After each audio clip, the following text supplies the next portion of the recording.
Sometimes it's not about adding the good stuff, but taking the bad stuff away. We need to create space by getting rid of what doesn't serve us. 5 years ago, I was very reactive.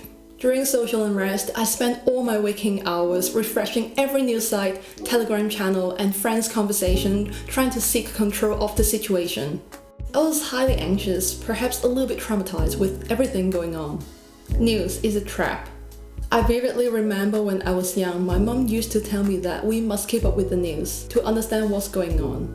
Now I think back and I look at my mom's behaviors and emotional health, I can conclude she's wrong. The world points a finger at us for not being a responsible citizen if we don't keep up with the news. Who released the news anyway? Traditionally, TV channels. Nowadays, social media platform. And then you need to dig deeper. What's their goal? Mostly to make you spend more time and attention on the platform and then spend more money because of the ads. It is our natural instinct to pay more attention to the negative than the positive news. Our ancestors couldn't really focus 100% on what they were doing back in the days in the jungle because they had to constantly check their back for lions. We seek threats so that we could react quickly. It was a useful skill to have back in the days, but putting in today's context, I think it's a terrible idea. News tend to trigger anger, anxiety, so that we pay more attention and we look for more. It's dangerous. Honestly, how can you say I'm being irresponsible by trying to protect my little piece of sanity by deleting the news apps and notifications? Not to mention when 99% of the news being reported has nothing to do with me. I think Ferriss is right on that one when he talked about information diet in his book 4-Hour Workweek.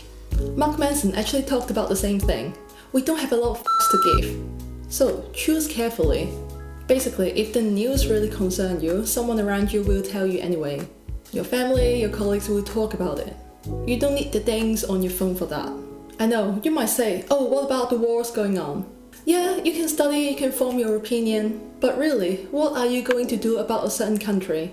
If you weren't there, nor were you a citizen. Check in with your friends if you got any in the war zone. I think that's important. But that's it. When social unrest happened in my hometown back in 2019, I was there. My life was somehow threatened. But guess what? Later on I asked around in Australia, no one gave a shit. Yeah, I know my hometown is small, no one cares. But that also proved a point. There are just too many events going on every single day that's physically impossible to keep up with every one of them. We just won't have enough time or energy or attention. And by neglecting some news, it won't actually make you an irresponsible citizen, will it? Back to information diet.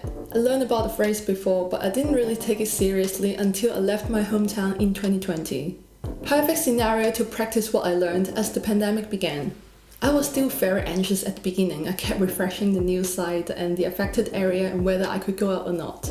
I went to Australia for my master's degree, so when the lockdown began in March for Sydney, my school quickly changed to online teaching, but I still had to fulfill certain placement hours for my music therapy degree. And I quickly realized it's not really under my control whether I could complete my placement hours on time or not. So why worry? The opportunities would come. I stopped watching news about the pandemic, and I also stopped refreshing news about my hometown. In the end, I managed to complete all my placement hours in person. Some in Sydney, some in Brisbane. We went into second lockdown in July, but I still managed it. I got the master's degree, I pivoted my career successfully, and I reclaimed my mental peace during the pandemic. And that's all because of practicing information diet. Remember, if something costs your mental health, it's too costly. Choose wisely. I consider exercising to be the #1 keystone habit that brings the highest ROI on both our physical and mental health. And honestly, I think practicing information diet would rank second. We need to be really selective about what we put in our mind. And these days it's 90% digital. Maybe start filtering the ads and unsubscribing the newsletters from brands and deals. And then start unfollowing the social media accounts that always make you feel anxious or angry. And yes, that includes your coworker who frequently posts Bali sunset cocktail photos. When in doubt, ask yourself whether whatever you're consuming serves your goal or makes you happy. So go do something today. If you enjoyed this video, don't forget to hit the like and subscribe button to let me know that I can dive deep into this whole information diet topic. Thanks for watching and I'll see you in the next one.